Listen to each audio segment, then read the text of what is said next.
यमुना तीरा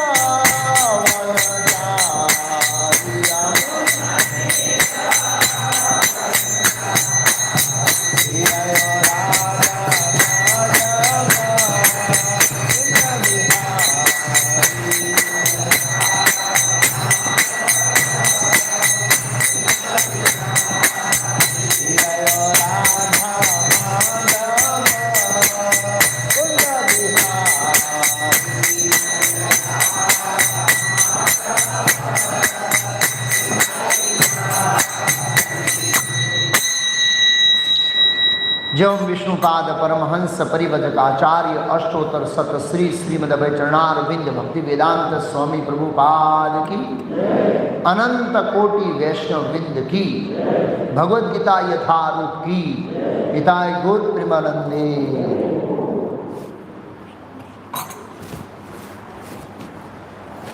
ओम नमो भगवते वासुदेवाय।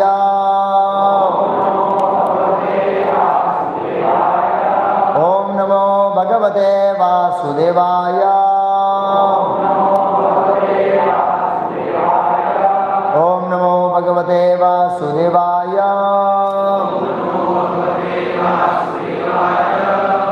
भगवद गीता यथारूप अध्याय 10 परमेश्वर का ऐश्वर्य, श्लोक संख्या 28।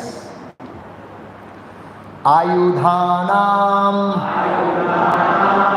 अहम वज्रम धेनूनाम अस्मि कामधुका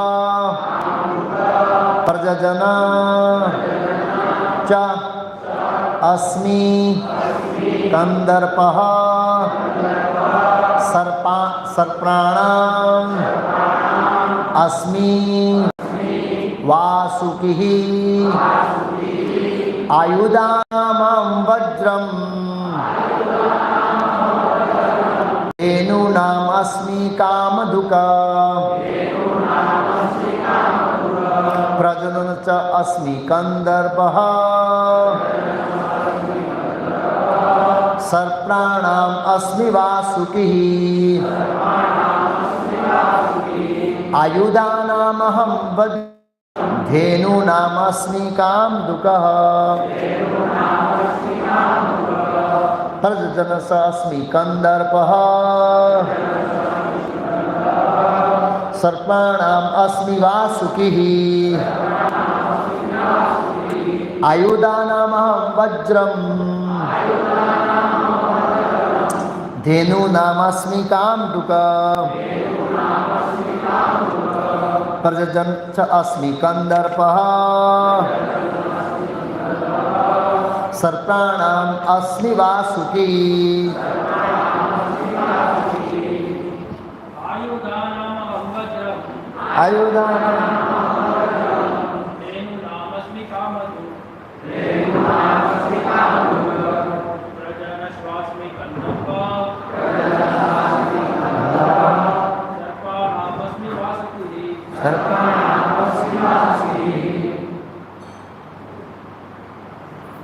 बोलिए आयुधानां वज्रं धेनूनाम् अस्मि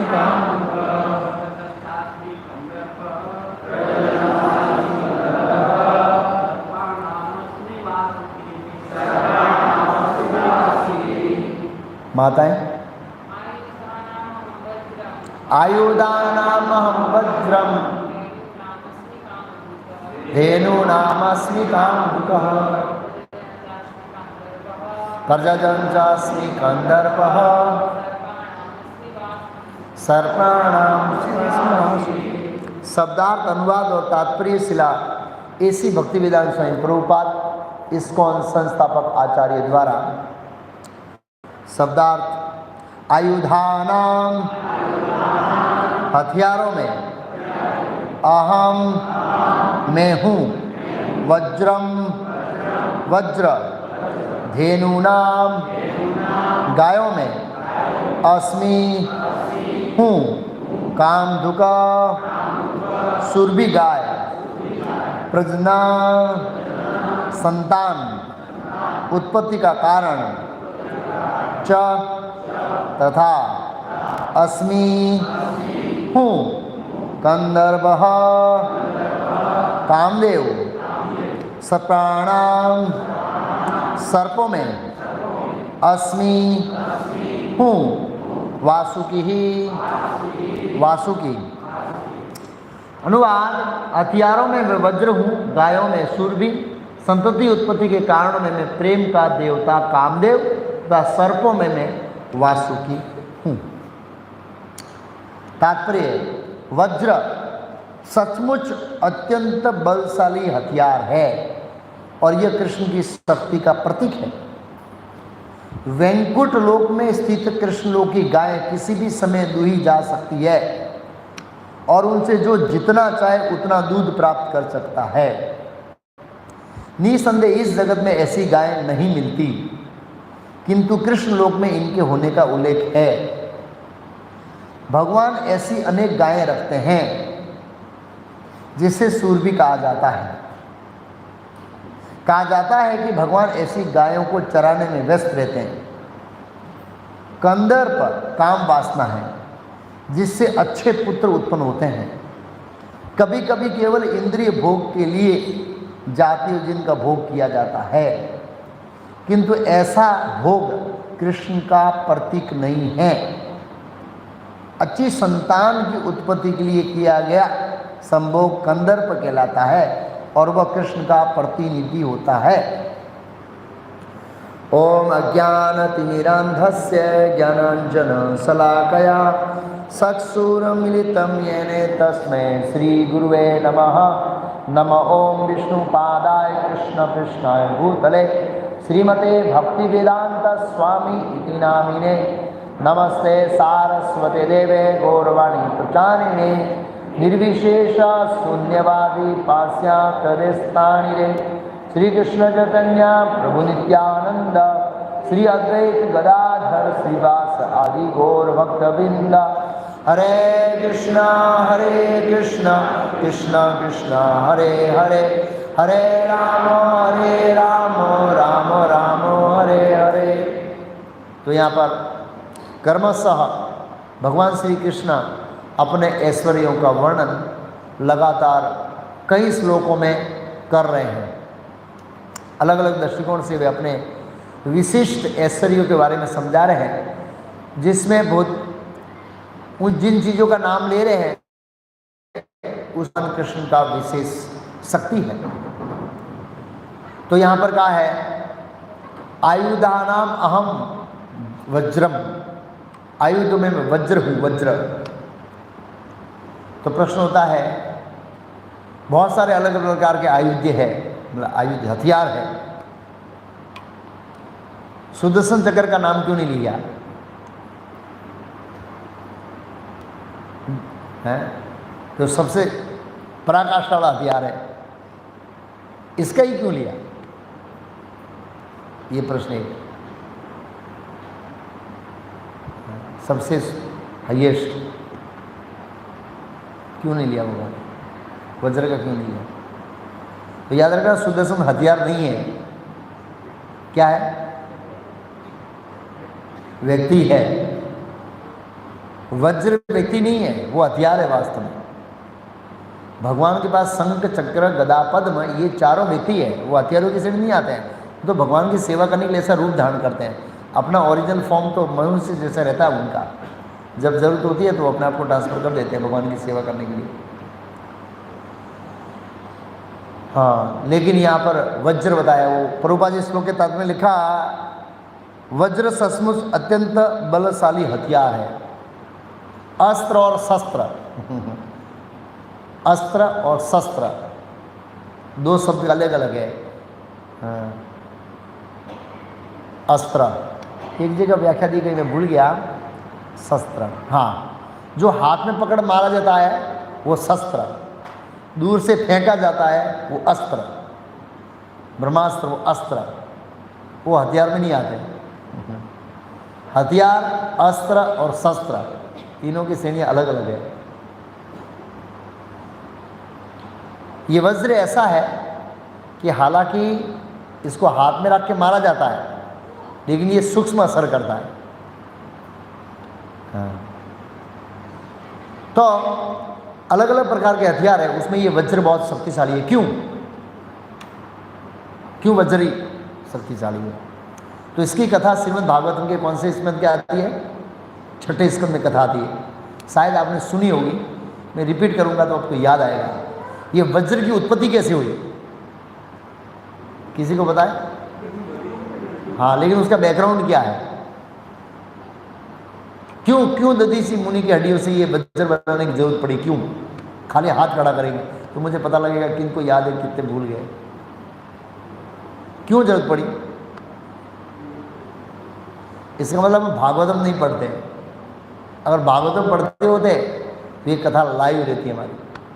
तो इसकी बैकग्राउंड कथा ऐसी है, देवराज इंद्र ने एक बार अपने गुरु का गला काट दिया। किसका गला काट दिया? गुरु। उस गुरु का नाम क्या है? ना बृहस्पति नहीं, कोई और नाम बोला। दो नाम बोले थे यहां से। बृहस्पति तो जीवित है, थोड़े समय के लिए बनाया गया था इमरजेंसी में, जैसे वो बोलते हैं इंचार्ज मामलतदार। तो थोड़े समय के लिए इंचार्ज बनाया था उनको। वो परमानेंट गुरु नहीं थे, संकट समय के लिए उनको इंचार्ज बनाया था। उसका नाम है विश्वरूप। क्या नाम है? हाँ, वो त्वष्टासुर के पुत्र थे। किसके पुत्र थे? हाँ। तो क्या हुआ, वो गला काट दिया। लंबी हिस्ट्री है, मैं शॉर्ट में, क्योंकि हम दूसरा टॉपिक पर जाना है इसलिए। वज्र की उत्पत्ति बता रहा हूँ। इसकी उत्पत्ति किस कारण से हुई, कैसे हुई, इसका क्या उपयोग किया गया, बाद में इसका कहाँ का उपयोग हुआ इत्यादि। तो गला काट दिया। तो उसके बाप ने एक यज्ञ किया, और यज्ञ किया तो उसमें मंत्र उच्चारण गलत हो गए, तो एक असुर पैदा हो गया। उस असुर का नाम था वत्रासुर। बड़ा शक्तिशाली था। ये घटना है सतयुग का एंड, त्रेतायुग का आरंभ, ऐसा भागवत में लिखा है। कौन सा सतयुग, कौन सा त्रेता का वर्णन नहीं हुआ है। सतयुग का एंड, त्रेतायुग का आरंभ की घटना। और वत्रासुर युद्ध मैदान में आया सब असुरों के साथ, देवताओं पे आक्रमण करने के लिए। तो देवताओं का बल बहुत खतरनाक था, और वो बल देखकर बहुत सारे असुर भाग गए। तो फिर वत्रासुर ने अपना शौर्य प्रदर्शन किया, पराक्रम दिखाया। इतने शक्तिशाली थे, अकेले देवताओं पर भारी पड़ गए। ऐसे किया तो सभी देवताओं के अस्त्र, शक्ति, पराक्रम सब अंदर चला गया। इतना शक्तिशाली थे, किसी के हाथ में कोई अस्त्र नहीं रहा। तो उसमें लिखा है कि देवता भयभीत हो गए। कौन भयभीत हो गए? हाँ, आप सोचिए, ये भय एक देवता है और वो देवताओं को भी भयभीत करता है। देवराज इंद्र ने कहा कि हे देवताओं, अब हमारी पराजय दिख रही है और ऐसा लगता है कि काल हमारा अंत कर देगा, इसलिए हमारे हृदय में भय उत्पन्न हुआ है। अब इसकी समस्याओं का जो समाधान है, उसके लिए ऐसे व्यक्ति के पास जाना पड़ेगा जो काल से डरता नहीं है। देवराज ने क्या कहा? काल हमारा अंत कर देगा, ऐसा सोचकर हमारे हृदय में भय उत्पन्न हुआ है। देवता भयभीत हो गए। जब सब अस्त्र शस्त्र चले गए तो भयभीत हो गए। तो देवराज ने कहा काल हमारा अंत करने जा रहा है, इसलिए हम भयभीत हो रहे हैं। तो हमको ऐसे व्यक्ति के पास जाना पड़ेगा जो काल से भयभीत नहीं होता है। और उन्होंने बताया ऐसा व्यक्ति कौन है? स्वयं भगवान विष्णु, जो काल स्वामी है और काल से कभी भयभीत नहीं होते। वही व्यक्ति हमको अभयदान निर्भय दे सकता है। ऐसे करके सभी देवता गए विष्णु के पास, लंबी स्तुति किया, बहुत अच्छी उत्तम श्लोक, बहुत एक एक पॉइंट जो लिए थे स्तुति के अंदर वो चर्चा करने जैसे। देवताओं ने अच्छे पॉइंट बताए और भगवान उनके पॉइंट से प्रसन्न हुए। भगवान के अंदर जो वास्तविक गुण हैं वो गुण देवताओं ने बताए। ये प्रभु आप ही सृष्टि करने वाले हैं, आप ही रक्षा करने वाले हैं, आप ऐसे करने वाले हैं, आपके ये दिव्य गुण हैं, आप भक्त वत्सल है, ऐसे कई सारे गुण बताए। तो भगवान देवताओं की स्तुति से प्रसन्न हुए और देवताओं के सामने प्रकट हुए। तो देवताओं ने भगवान बड़े बहुत ही सावधानी से बोले थे देवताओं को उत्साह देने के लिए। भगवान देवताओं को डीमोटिवेट नहीं करना चाहते थे, लेकिन फिर भी वो देवताओं को उनकी स्तुति से ऊपर लाना चाहते थे। ऊपर लाना चाहते थे मतलब अभी देवता है वो सकाम कर्म की भावनाओं से ग्रसित थे उस समय। भगवान चाहते थे कि शुद्ध भक्त बने। तो भगवान ने उपदेश दिया देवताओं को। भगवान ने कहा देवताओं, हे देवताओं, मेरा जो शुद्ध भक्त होता है ना वो मुझसे कुछ भी नहीं मांगता है। भगवान ने ऐसा नहीं बोला कि तुम मांग रहे हो इसलिए शुद्ध भक्त नहीं हो। भगवान बोलने में बहुत होशियार है, क्योंकि कई बार क्या है किस तरह से बोलने से व्यक्ति सामने वाला डीमोटिवेट हो जाता है। क्या हो जाता है? डीमोटिवेट, डिप्रेशन में आ जाता है। ऐसा देखा गया। शब्दों को कैसे प्रस्तुत किया जाए। अभी मैं देख रहा था कि 3-4 समय से हम काल के बारे में चर्चा चल रही है कहाँ, मूलद में। इस बार देखा मैं काल के ऊपर ज़्यादा बोला तो लेकर लोग डरे हुए थे, थोड़े निराश थे। ऐसा लग रहा कि यार हम मर जाएंगे, जीवन बहुत छोटा है, क्या होगा, ऐसे फेस से ऐसा लग रहा था कि लोग भयभीत थे। अरे भाई हम काल के स्वामी के बारे में चर्चा कर रहे हैं तो उसकी चर्चा के अंदर आकर भयभीत होना वो तो अज्ञानता है। अरे मरेगा तो ये शरीर मरेगा, आत्मा थोड़ी मरेगा। आत्मा ज्ञान है वो निर्भयता प्रदान करता है, उसे निर्भयता आनी चाहिए। इसलिए मैंने सोचा इसको हल्का करना पड़ेगा, नहीं तो लोग ये चार रविवार से काल काल काल उनको मार देगा मार देगा लोग ऐसे मेंटली डिप्रेशन में जाते हैं ऐसे। तो भगवान ने कहा कि मेरे शुद्ध भक्त मुझसे कुछ से नहीं मांगते, इसलिए वो सबसे मुझे प्रिय है। क्या है? सबसे प्रिय। मतलब आप मुझे इतने प्रिय नहीं हो जितने शुद्ध भक्त हैं। उस भाषा में भगवान ने दूसरे एंगल में कह दिया और देवता समझने को समझ गए और ये भी समझ गए कि भगवान का शुद्ध भक्त मांगता नहीं, हम मांगते मतलब हम शुद्ध भक्त नहीं है, हमको शुद्ध भक्त बनना चाहिए। बस भगवान ये प्रेरणा दे रहे हैं उनको कि हमको क्या करना चाहिए, शुद्ध भक्त बनना चाहिए। दूसरे श्लोक में फिर भगवान ने आगे समझाया कि हालांकि जो जीव इस भौतिक जगत में शरीर के संबंधी चीज़ों को स्वरक्षक करके अपना जीवन उसी लक्ष्य पर टिका रखना चाहता है या ऐसे वरदान की इच्छा करता है तो मूर्खता है। इनडायरेक्टली भगवान ने कहा। और मुझसे भौतिक वर मांगता है वो मूर्ख है। डायरेक्ट नहीं कहा हे देवताओं तुम मूर्ख हो, ऐसे नहीं कहा। जो मुझसे भौतिक वर मांगता है वो मूर्ख है। तो ध्रुव महाराज ने भौतिक वर मांगा और जब उनको साक्षात्कार हो गया तब लगा कि ये मूर्खता है, पहले नहीं लगा। ध्रुव महाराज को जब वो मांगने गए थे तब एहसास नहीं हुआ कि मैं मूर्खता भरा काम करने जा रहा हूं, लेकिन जब विष्णु का दर्शन हो गया और साक्षात्कार हो गया और हीरे और कांच में अंतर पता लग गया, हीरा क्या है, हीरा क्या है, कांच क्या है, वो पता लग गया। उसके बाद उन्होंने भगवान विष्णु से कहा हे प्रभु, स्तुति के एंड में मैं आया था कांच के टुकड़े के लिए और मुझे क्या मिल गया, हीरा मिल गया। मूर्ख था कि मैं कांच के टुकड़े के लिए आपको मैंने प्राप्त किया। तो ये ध्रुव महाराज का एहसास कब हुआ? साक्षात्कार होने के बाद। अभी हमको भौतिक वर बहुत अच्छे लगते हैं क्योंकि साक्षात्कार नहीं हुए, लेकिन जब वो साक्षात्कार हो जाएंगे तब हमको ये भौतिक वर अच्छा नहीं लगेगा। ध्रुव महाराज ने कहा कि प्रभु बहुत बड़ी गलती हो गई। भगवान का अब तो मैंने ऑर्डर पास कर दिया है, इसको स्वीकारना पड़ेगा। 36,000 साल का राज्य स्वीकार कीजिए, उसके बाद आप पूर्ण शुद्ध भक्त की भूमिका निभाइए। तो कहने का मतलब ये है कि शुरुआत में भौतिक वर अच्छे लगते हैं, देवताओं को भौतिक वर अच्छे लगे। यहाँ हमारा असुर हमको मनोरंजन करने में दुविधा डाल रहा है, दुविधा, उसको हटाइए, वत्रासुर को हटाइए, ताकि हम सैन से अप्सराओं के साथ नाच सकें, सोमरस का पान कर सकें, साथ साथ में थोड़ी सेवा भी करेंगे, चिंता मत कीजिए।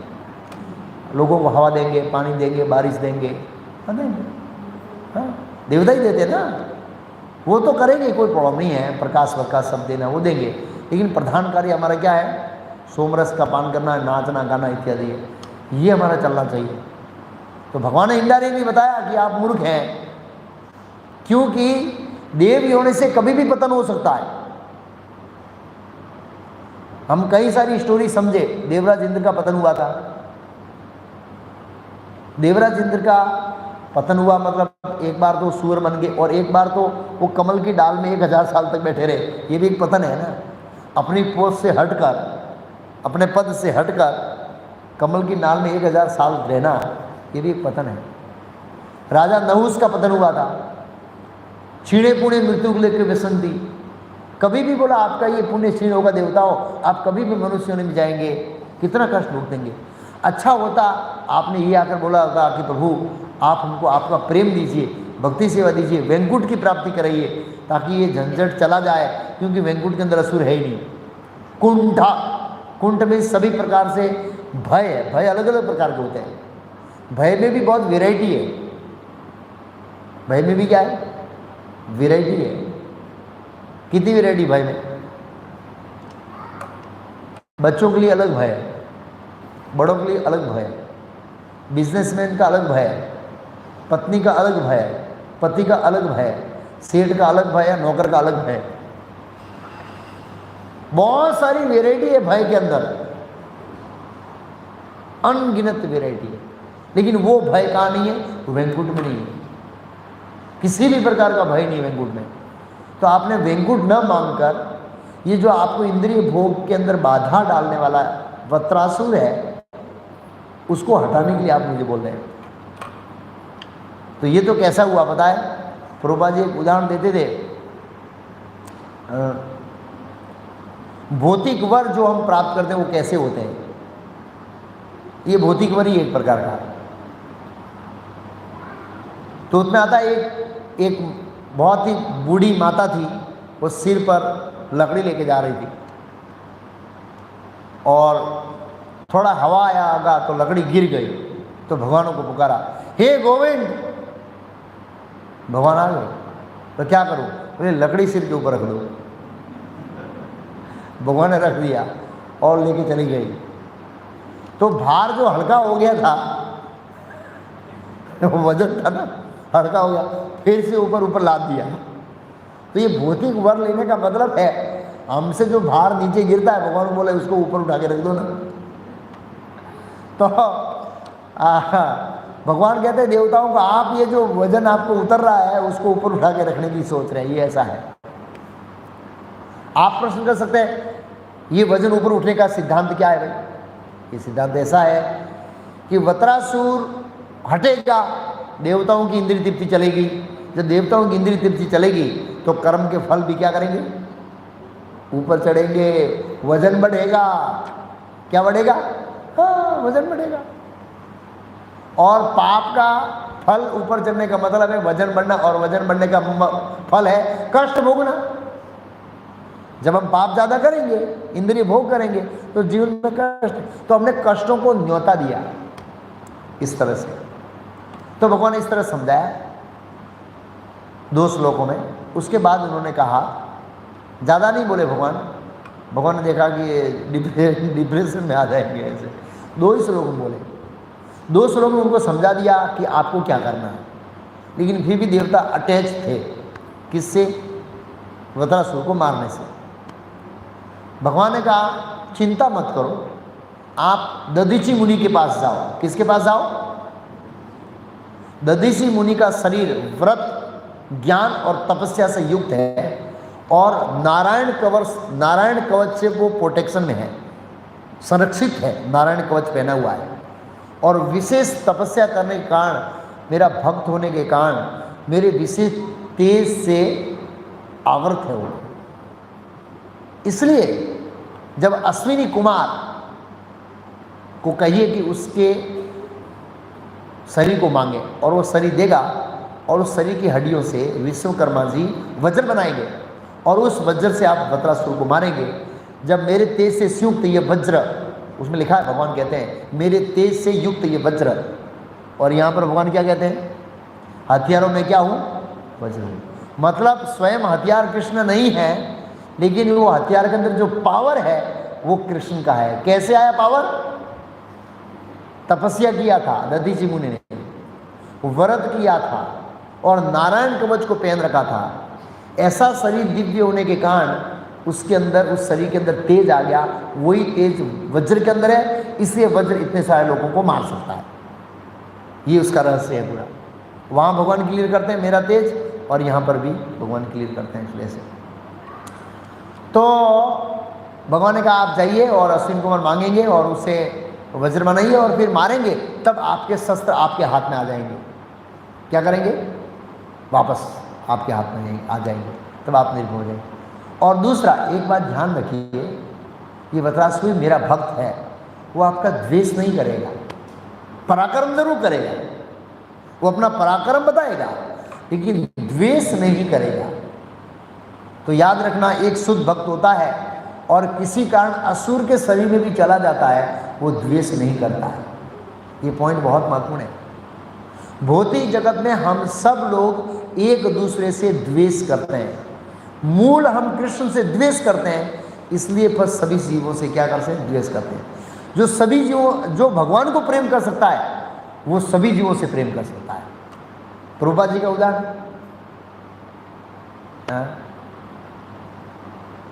प्रभुपाद जी भगवान से प्रेम करते थे, तो विश्व के सभी जीवों से प्रभुपाद जी क्या करते थे?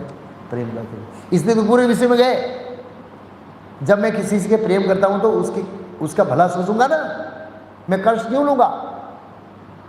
क्या आप अपना परिवार, नौकरी, धंधा छोड़ के जाएंगे विदेश में डॉलर कमाने के लिए? नहीं। भगवत गीता का प्रचार करने के लिए नहीं जाएंगे।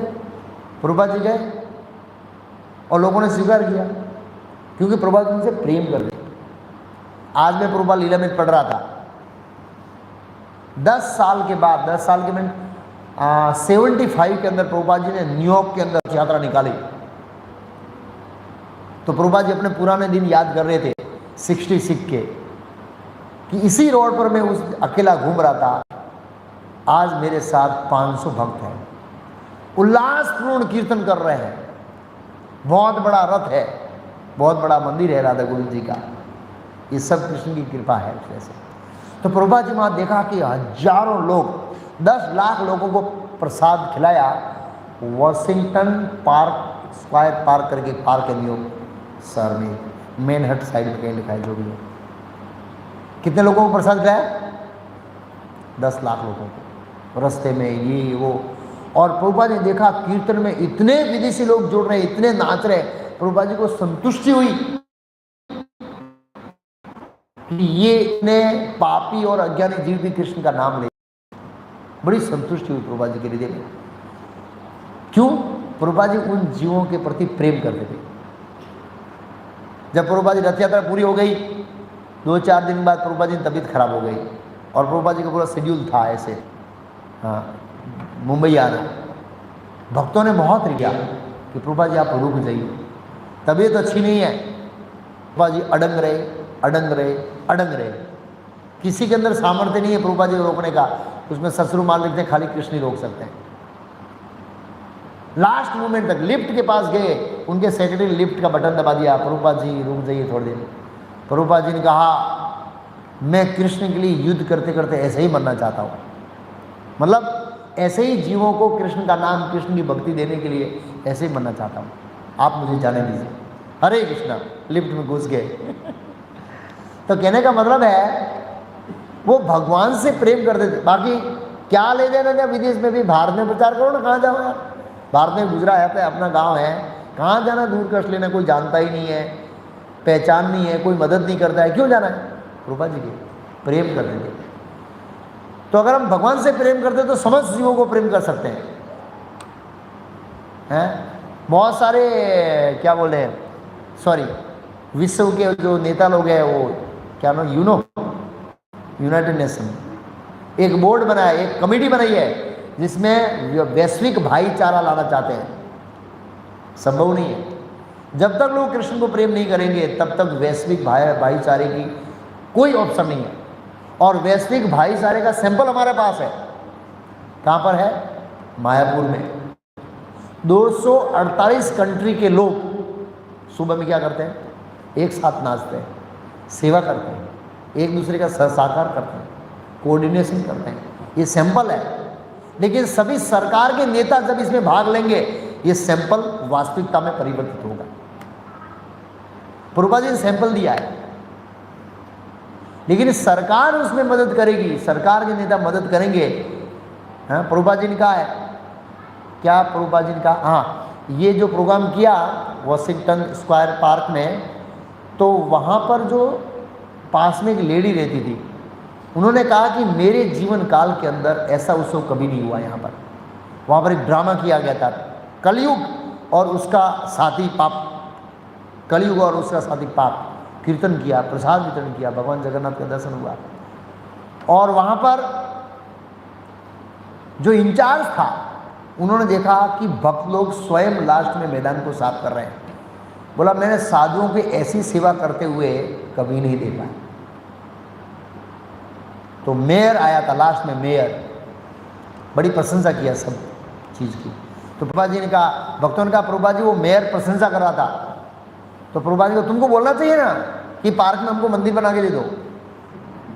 प्रभुपाद जी मैं सरकार को कब से बोल रहा हूं भी आप हमको सपोर्ट करो, हम क्राइम को कम करेंगे। प्रभुपाद जी ने कहा क्राइम, ये जो क्राइम बढ़ रहा है ना उसको हम कम करेंगे, आप हमको सपोर्ट कीजिए। वैदिक समय के अंदर हम देखते हैं साधुओं को प्रचार करने की फैसिलिटी राजा देते थे। पता है आपको साधु के पास क्या हुआ करता था? राजा उसको प्लेटफॉर्म देता था। भागवत कथा का अरेंजमेंट किसने किया? जनमेजय महाराज ने किया, परीक्षित महाराज के पुत्र ने। वो तो अकेले गए थे, बहुत सारे लोग आ गए, उसका ऐसा थोड़ी कि वहाँ मैनेजमेंट जरूरी है, मैनेजमेंट चाहिए बहुत सारा। 88,000 ऋषि मुनि राजा लोग बैठे थे।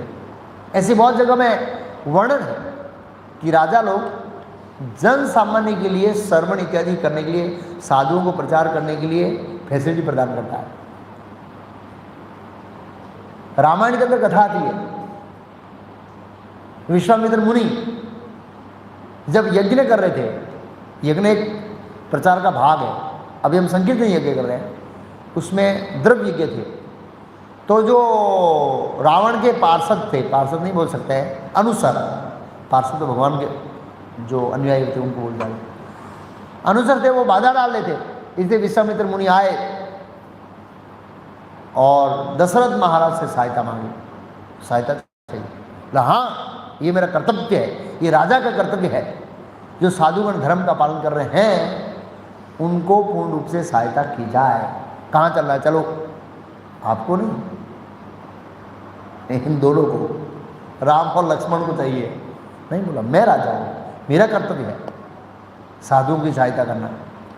तो इसलिए वैदिक काल में इतना शांति त्याज्या। अभी सरकार बदल गई है, पार्टियां बदल गई है, स्थिति बदल गई है, कलयुग का प्रभाव बढ़ गया है, बहुत सारा चीज़ है, कठिन है। लेकिन पहले हुआ करता था ऐसे फैसिलिटी, ऐसे दिया करते थे एक्चुअली।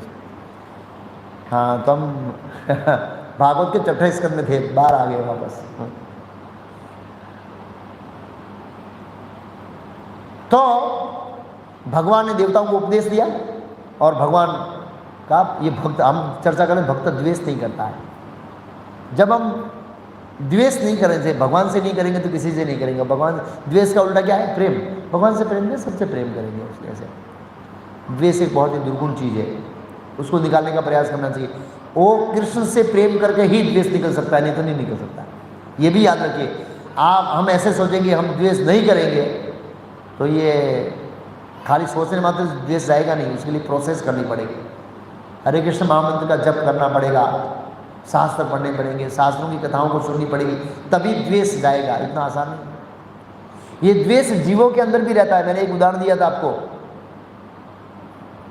केकड़ा आता है ना, केकड़ा, वो केकड़ा तो क्या करते हैं, वो केकड़ों को भर के ड्रम में डालते हैं और फिर वो ड्रम चाइना वाइना एक्सपोर्ट किया जाता है, वो लोग खाते हैं ये सब। तो वो ड्रम के ढक्कन नहीं बनते। कंपनी वाला बोलता है ऐसा क्या ले जाते हैं, ढक्कन नहीं बनाते ड्रम के। बोले इसमें केकड़े जाते हैं। बोला बाहर नहीं निकलते। बोला नहीं, एक केकड़ा निकलने का प्रयास करता है, दूसरा खींच के लिए आता है। तू कहाँ जा रहा है भाई, हम सब मरने वाले, तू भी मर। खींच लेता है, बाहर नहीं निकल देता है एक केकड़े को। ये भौतिक जगत में द्वेष है, प्राणियों के अंदर द्वेष। आज सुबह की बात करूं, मैं सुबह में विद्यानगर से निकला था, भाई का स्टैचू है, वहाँ 4 रोड पड़ते हैं, 4 पैसेंजर, चौकड़ी है। एक कुत्तों का ग्रुप था, इधर से आया, एक इधर से आया। इधर से कुत्तों का ग्रुप आया ना, उसके शरीर में वाइट टिपके थे, टिपे सभी के एक समान, एक जैसे ऊपर टिपके थे। तो मैंने लगा ये काके भाई के लड़के हैं, ऐसे ये मामा का लड़के। और इधर से आए, उनका भी एक कलर, 10-12 इधर से, 10-12 इधर से, और झगड़ रहे हैं। ये रोड की साइड कर रहे हैं, इस साइड में। मैं वो नंदी सर को बोला, देख प्रभु, लग रहा है कि ये रोड क्रॉस करके उस जोन में जा रहा है, इसलिए सामने वाला आगे हमारे जोन में मत आओ। द्वेष, हम देखना, यहाँ पर एक भक्त थे, भक्त, वो भक्त बनने से पहले कुत्ता रखते थे, तो उसको कुत्ता छोड़ना था। इसको मैं तो समझा कुत्ता नहीं रखना चाहिए, निम्न प्राणी है, हमको दूषित करता है, छोड़ देना चाहिए। तो उन्होंने छोड़ा, तो घर के पास वापस आ गया। मैं बोला मुलत में कहीं छोड़ दो, तो बोला यहाँ पर छोड़ा, तो बोला इसकी टेरिटरी होती है, मतलब एक जोन होता है, उस जोन में जाते हैं, दूसरे कुत्ते खा जाते हैं। बोला इसको क्या है, 4-5 कुत्ते पीछे पड़े और पूरा नोच दिया, क्या करें हम इससे, मतलब ऐसे चिंतित थे।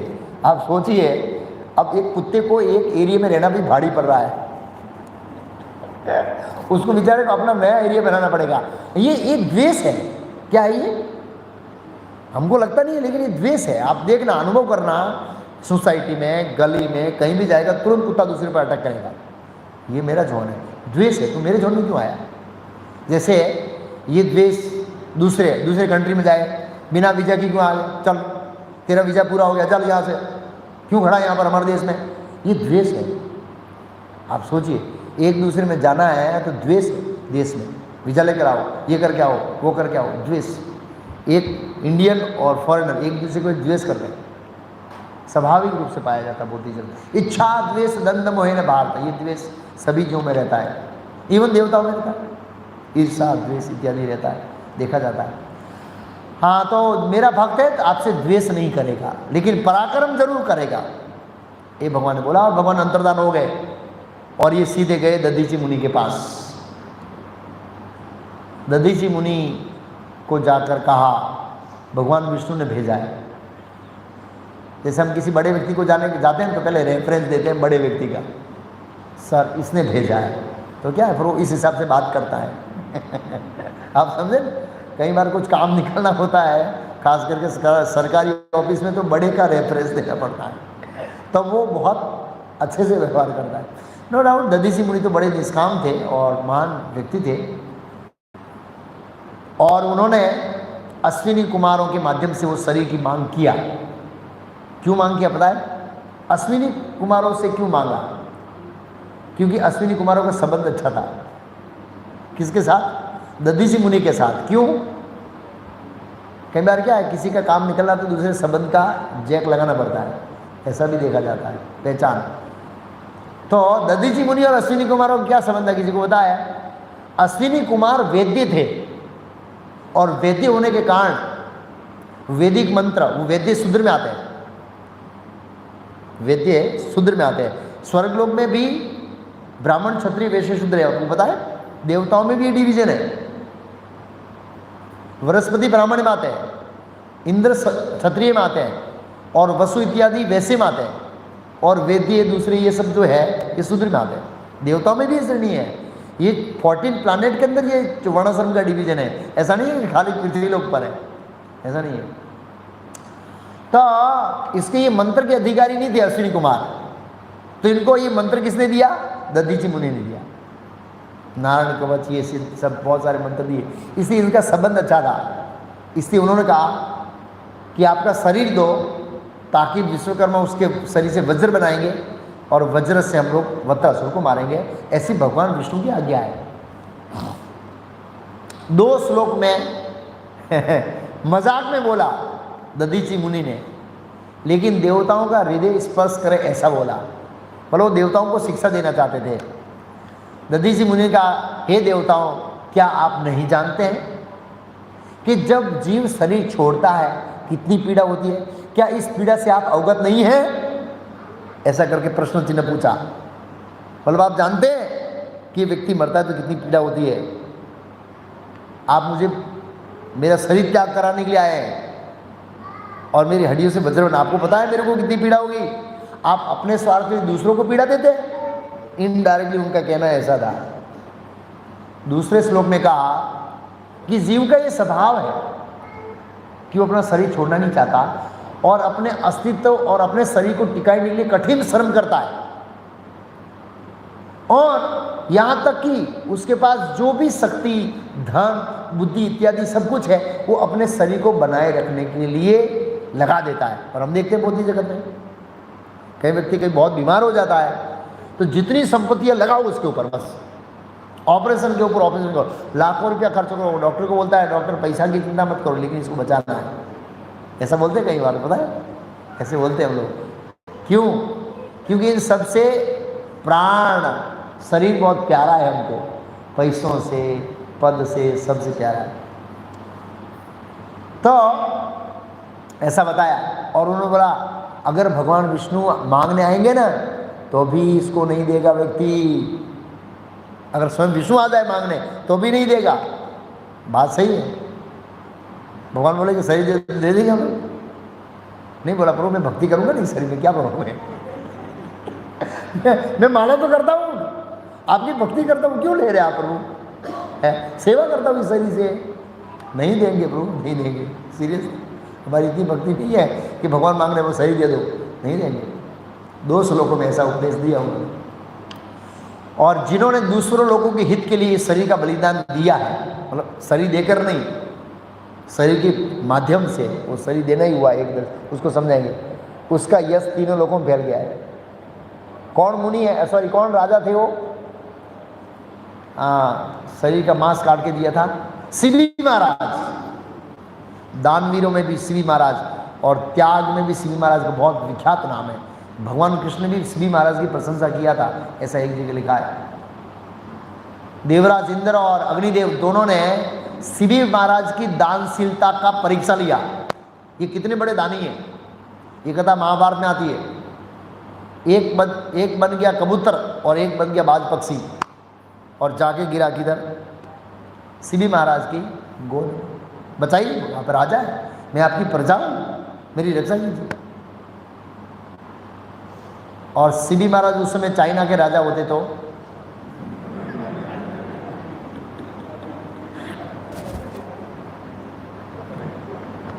मतलब अभी जो चाइना के राजा है ऐसे होते तो खा जाते। लेकिन शिवी महाराज राजा थे और राजा का मतलब है वो उत्तरदायी से बंधा हुआ है प्रजा की रक्षा करने के लिए। आप बोले कबूतर थोड़ी प्रजा है? हाँ, श्रीमद् भागवत में लिखा है जो प्राणी जन्म लेता है वो प्रजा की श्रेणी में आता है और राजा का कर्तव्य कि उनको रक्षा करे। पक्षी और पक्षियों की रक्षा करे, ये राजा का कर्तव्य है। और नहीं करता है तो उसका रिएक्शन उसको भुगतना पड़ेगा। हम देख रहे हैं, ठीक है, कथाकथित मनुष्यों की रक्षा तो हो रही है, या मनुष्यों की रक्षा के लिए तो मिलिट्री में खर्चा हो रहा है बहुत सारा, बॉर्डर पे इत्यादि है, पुलिस के बीच में, ट्रैफिक पुलिस सब। प्राणियों के लिए क्या है? कितने सारी गायों की हत्या हो रही है, कितने सारे निर्दोष पशु पक्षी मारे जा रहे हैं, हम देख रहे हैं। तो उनकी रक्षा भी होनी चाहिए। परीक्षित महाराज ने एक गाय को काट रहा था, शूद्र, कलयुग का प्रभाव के कारण, वो कलयुग था, प्रहार कर दिया, नहीं काट सकते, मेरे राज्य में तुम ऐसा नहीं कर सकते, चैलेंज किया उनको ऐसे। तो शिवी महाराज ने क्या, बाज को क्या चाहिए? बोले ये चाहिए। बोले ये नहीं मिलेगा, ये मेरे शरण है, उसके बदले में जो मांग, ठीक है, मांस दे दो। इसका जितना वजन होता है उसका वजन चाहिए मेरे को, और ज़्यादा नहीं चाहिए। इसका वजन 500 ग्राम होगा, तुम 500 ग्राम मांस दे दो तो सीधा यहाँ से काटा उसने, कितनी पीड़ा होती है। और शिवी महाराज की जगह दूसरा होता तो क्या करता पता है? सिपाहियों को बोलता यार तेरा मांस दे दे, स्वयं का दिया। देखो ये निस्वार्थ राजा थे। डाला मांस, 1 टुकड़ा 2 टुकड़ा 3 डाला, कहीं पलड़ा भाई हिल भी नहीं रहा है, खुद बैठ गए, तब अब बराबर है। तब देवराज इंद्र और अग्निदेव दोनों प्रकट हुए, बोला हम आपकी परीक्षा लेना चाहते हैं। कई बार भगवान हमारी परीक्षा लेते हैं कि हम कितने सच्चे भक्त हैं। तिलक लगाया है, कंठी पहना है, धोती कुर्ता पहना है, लेकिन रियल में भक्ति कितनी है उसकी परीक्षा भी लेते हैं। वो परीक्षा देने के लिए भी तैयार रहना चाहिए हमको। कैसी परीक्षा ली श्री महाराज की बताए? खतरनाक परीक्षा है। तो इतिहास में जिन लोगों ने दूसरे जीवों के कल्याण के लिए जो शरीर का बलिदान दिया है, उनका यश तीनों लोगों में फैला हुआ। जैसे प्रभुपाद जी का जीवन चरित्र पढ़ेंगे आप। हाँ, यहाँ से 70 साल की उम्र में तो प्रभुपाद जी ने स्टार्टिंग किया था मूवमेंट, जिसमें शरीर जर्जर हो जाता है, और इतनी कठिन हालत में भी उन्होंने विश्वव्यापी प्रचार किया। आज तीनों लोगों में उनका यश है। पूरे विश्व के अंदर जाइए आप, भारतीय नहीं, मुस्लिम, हिंदू, सिख, ईसाई, जितने धर्म के लोग हैं, और जिन्होंने प्रभुपाद जी की पुस्तकों को पढ़ा है, भक्त बने तो अलग ही पढ़ा है, वो सब एप्रिसिएशन करते हैं प्रभुपाद जी का। तो ये यश फैला है। तो दधीची मुनि का भी यश फैला है, क्योंकि उन्होंने देवताओं के कल्याण के लिए अपना शरीर का बलिदान दिया। तो इतना कहने के बाद तो देवता थोड़े अंदर से तो समझ गए कि ये भी है तो होशियार, हमको समझाए बिना तो नहीं देगा। फिर देवराज इंद्र ने परिस्थिति संभाली। देवराज इंद्र हंसे और कहा, दधीची आप जैसे महापुरुषों के लिए शरीर का त्याग करना कोई बड़ा बात थोड़ी है, आप तो बहुत प्रशंसनीय व्यक्ति है, आपका यश तो इसी में है, आपका कीर्ति तो इसी में फैलेगी कि दूसरों के लिए शरीर का बलिदान दिया जाए। इस तरह देवताओं ने 5 श्लोक में भाषण दिया। दधीची मुनि ने कहा, मैं आप लोगों की परीक्षा लेना चाहता था, आपका भाषण सुनना चाहता, धर्म के तत्वों को सुनना चाहता। धर्म क्या है? बोला धर्म यही है कि शरीर का दूसरे लोगों के लिए उपयोग किया जाए। इवन स्वयं भगवान कृष्ण ने श्रीमद् भागवतम के 10वें स्कंद में कहा है, एताव जन्म साफल्यम, एताव मीन्स ये जन्म, साफल्यम जन्म की सफलता किसमें? हर एक चीज़ की सफलता होती है। एताव जन्म साफल्यम, जन्म की सफलता है देहेनाम देहेसु। एताव जन्म साफल्यम देहेनाम देहेसु प्राणे अर्थे धिया वाचा श्रेय आचरणम सदा। प्राण, पहले प्राण को बोला है, ठीक है, प्राण नहीं दे सकते हैं कोई बात, धिया बुद्धि, प्राणे सॉरी पहला प्राण है, दूसरा है अर्थ, अर्थ में धन, प्राणे अर्थे तीसरा है धिया, प्राणे अर्थे धिया, वाचा, वाणी तो हमारे पास है ना, वाणी से हम दूसरों का कल्याण कर सकते हैं। हरे कृष्ण महामंत्र बोल सकते हैं, तत्व ज्ञान बोल सकते हैं, सत्संग में आने के लिए कह सकते हैं, बहुत सारा उपयोग कर सकते हैं। श्रेय आचरण सदा, श्रेय में कल्याण करिए सदा दूसरों के लिए। तो ऐसा जो करता है एताव जन्म साफल्यम, तब उसका जन्म सफलता है। प्रहलाद महाराज इत्यादि ने दूसरे लोगों के हित के लिए अपने जीवन का बलिदान दिया था, दधीची मुनि ने। तो इस तरह दधीची मुनि ने कहा, और फिर दधीची मुनि ने भगवान विष्णु का ध्यान किया और वो शरीर को क्या किया? त्याग। और फिर उससे क्या बनाया गया? विश्वकर्मा ने वज्र बनाया, वज्र बनाया, और देवराज इंद्र उस वज्र को लेकर मैदान में उतरा। तो देवराज इंद्र, अब देवताओं का तेज तो बढ़ गया क्योंकि वो वज्र हाथ में आ गया, इसलिए देवराज इंद्र तो विजयी हो रहे थे। सभी असुरगण भाग गए, सभी असुर, अकेला ही मैदान में खड़ा रहा। कौन? वत्रासुर। और असुर का नपुंसक, तुम पुत्र नहीं हो, मूत्र हो, क्योंकि तुम भाग गए मैदान से। भागना नहीं चाहिए, अपने प्राणों को बचाने के लिए भागना वो नपुंसक है। भगवान कृष्ण ने भगवद गीता के आरंभ में अर्जुन को कहा है। और इस तरह वो लास्ट मोमेंट तक लड़े, और एक बार ऐसा पराक्रम दिखाया कि देवराज इंद्र हाथी के साथ गुलाटी करके गिर गया और वज्र हाथ से छटक गया। तो घबराने लगा। जब घबराने लगा वत्रासुर बोला है, पहली बार ऐसा देख रहा हूं कि विष्णु के आश्रम में जो व्यक्ति है वो घबरा रहा है। अरे भगवान ने बोल दिया तेरी विजय होगी तो घबरा क्यों रहा है, उठ खड़े हो आधा, ऐसे मतलब उसको आह्वान कर रहा है। देवराज इंद्र को यार आश्चर्य हुआ कि ये कैसा व्यक्ति है और युद्ध मैदान के अंदर भक्ति के उपदेश दे रहा है देवराज इंद्र को। देखो भक्त होता है ना, असुर के शरीर में है, देव के शरीर में है, किसमें ही है, उसका पिचिंग तो चलेगा। पलाद महाराज देखिए, पलाद महाराज पिचिंग नहीं रुकेगा, वो कृष्ण के गुणों को रोक नहीं सकता बोले बिना। भगवान विष्णु के गुणगान नहीं है। आप लोग विष्णु के आश्रय में देवता, विष्णु ने आपको शेल्टर दिया है और वो शेल्टर देने के बाद जो विष्णु का आश्रय था वो भयभीत नहीं होता है। और मैं फेस पे देख रहा हूँ तो भयभीत है, ये अच्छा नहीं है। देवराज इंद्र तेरे को शोभा नहीं देता है। और देवराज इंद्र भी लज्जित हो गया, यार मैं विष्णु का भक्त हूँ, इसका कोई सपोर्टर नहीं है, सब छोड़ के भाग गए, फिर भी बंधा बिल्कुल बिंदास से खड़ा है। कृष्णदास सदा बिंदास। वत्रासुर भगवान के भक्त थे, इसलिए वो खड़े थे और इंतजार कर रहे थे कि कैसे जैसे ही वो देवराज इंद्र मुझे मारेंगे मैं कहाँ जाऊँगा, वैंकुंठ जाऊँगा। ये तो पार्वती जी का श्राप था कि वो असुर बना। आप सोचिए एक भक्त है, असुर की योनि में है, फिर भी वो प्रचार तो करता है, उसका स्वभाव बन जाता है, वो निकाल नहीं सकता भगवान विष्णु के गुणों को। यानी आज हम वज्र के ऊपर भी चलेंगे, चला दिया, ज़्यादा लंबा चला दिया। और फिर क्या हुआ, देवराज इंद्र ने एक भुजा काट ली, फट दे, फिर दूसरी भुजा काट ली, फट दिन वज्र से। और फिर वत्रासुर ने ऐसा किया तो अंदर चला गया अंदर, और वज्र से शरीर को काटने में देवराज इंद्र को 1 साल लगा।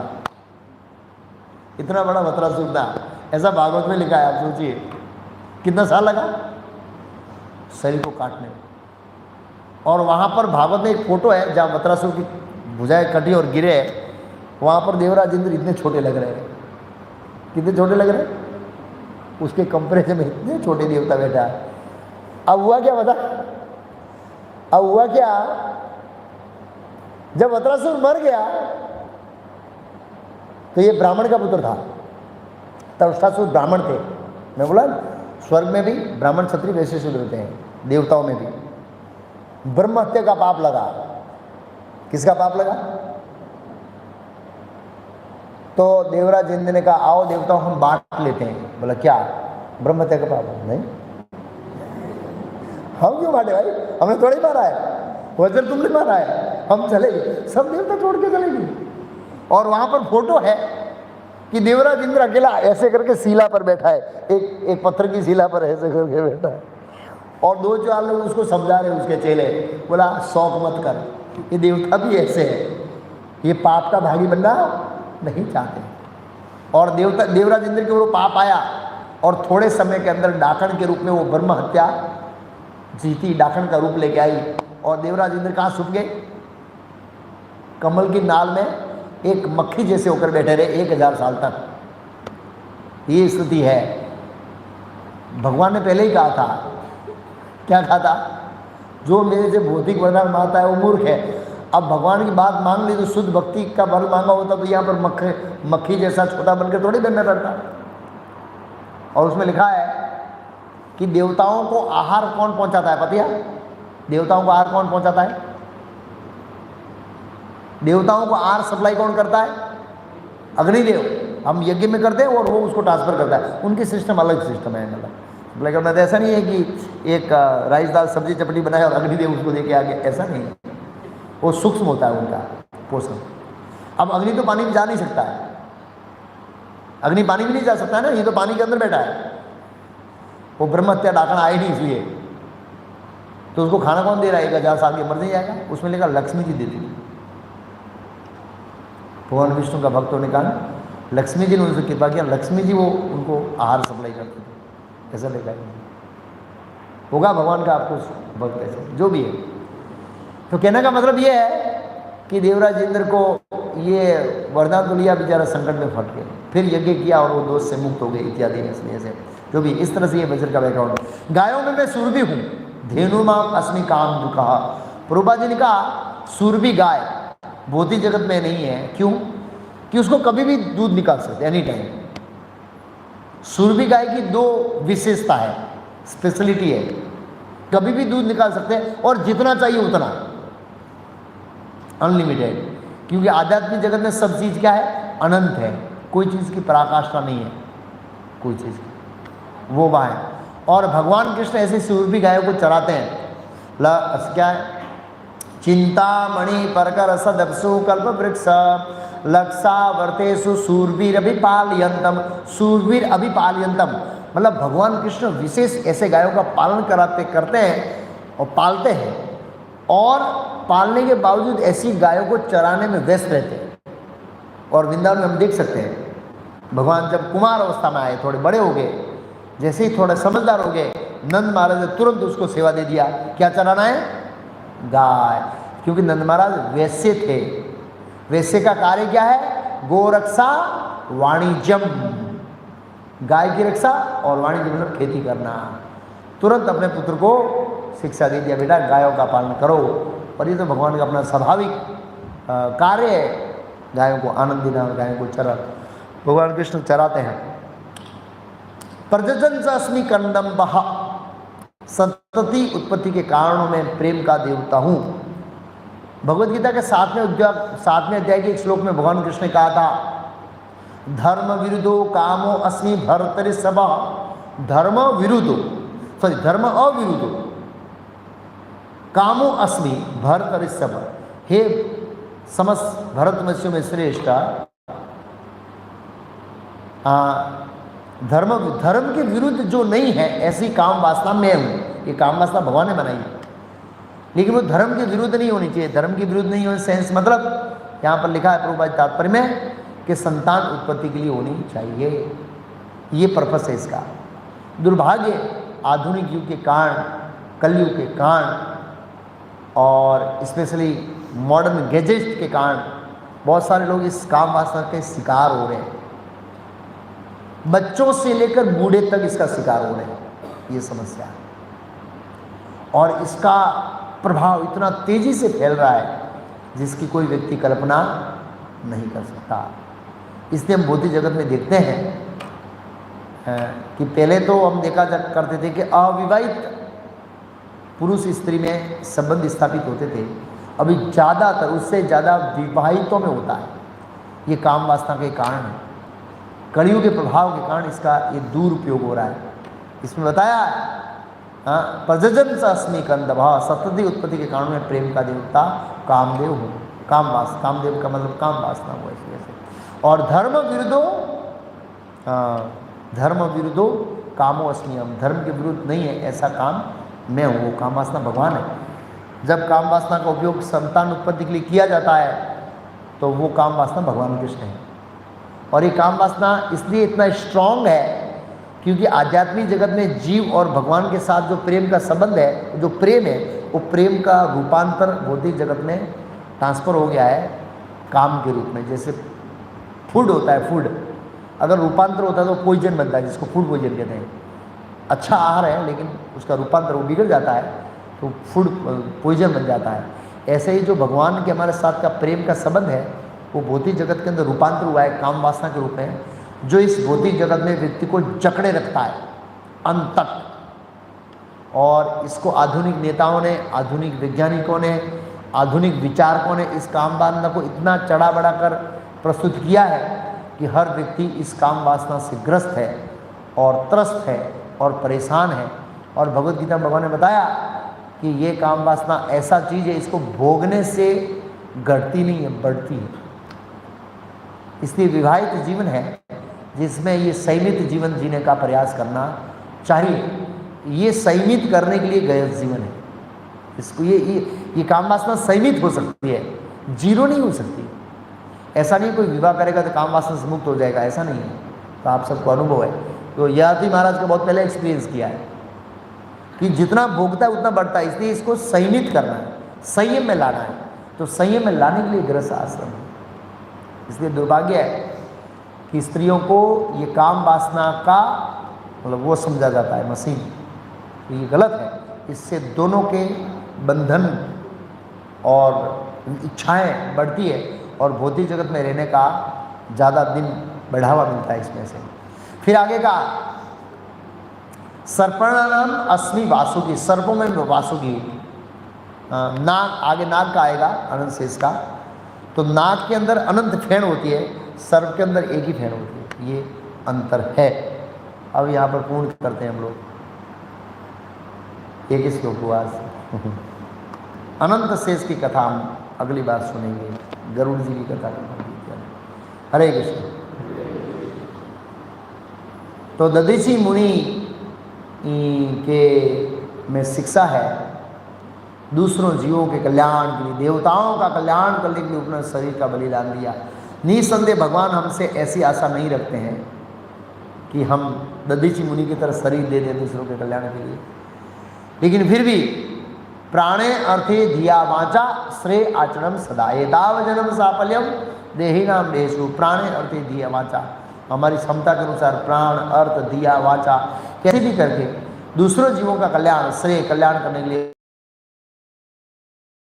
कृष्ण के बारे में, विष्णु के बारे में ज्ञान देना, अपने आत्मा के बारे में ज्ञान देना इत्यादि, और उनके जीवन के लक्ष्य के बारे में बताना, ऐसा प्रचार हमें करना चाहिए। इससे हमको भगवान के ऊपर कीर्ति, हमारे भगवान के ऊपर, हमारे ऊपर भगवान की कृपा होगी। ये शिक्षा आज के टॉपिक में है।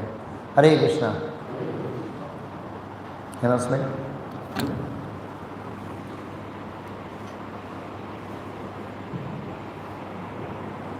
हरे कृष्णा।